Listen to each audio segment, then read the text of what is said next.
Let's talk fundamental routines for communication with roomies and Zoomies. With students in two different locations, teachers will need to utilize methods beyond the chat to communicate with students, especially if you want to have a space where both groups can see each other's responses.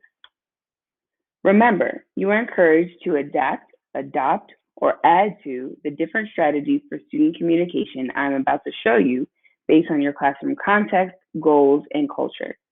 Keep in mind that most strategies for communication with roomies are also applicable to Zoomies. Let's start with communication with roomies. Whiteboards and markers can take the place of the private chat for roomies to communicate responses to teacher questioning. Here's an example of directions aligned to this strategy.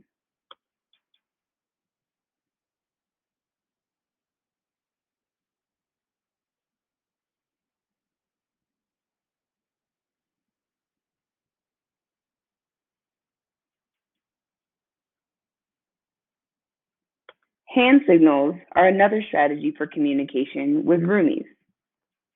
Students can utilize them for a variety of purposes, including but not limited to going to the restroom, getting a tissue, sharpening a pencil, and ways of engaging to show they agree, have a question, or an answer.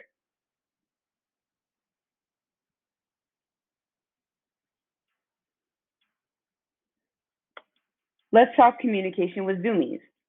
You can absolutely still use the private chat for communication with Zoomies, but ensure it is not displayed publicly in whatever you are projecting, i.e., only privately on your monitor.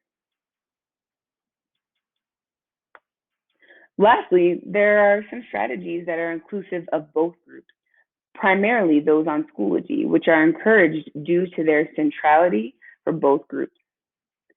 Schoology messages are an additional strategy that can be utilized to communicate with Zoomies and Roomies.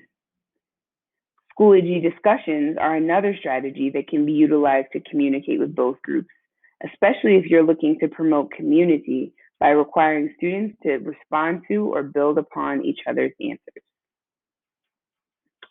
Remember, strong fundamental routines for communication with roomies and zoomies during simultaneous instruction must be well designed because the chat, which many of us have relied upon, is not inclusive of roomies. Choosing to adapt, adopt, or add to the aforementioned strategies helps to promote community by allowing you to build relationships with students and ensures students have clarity about where they are expected to participate and how.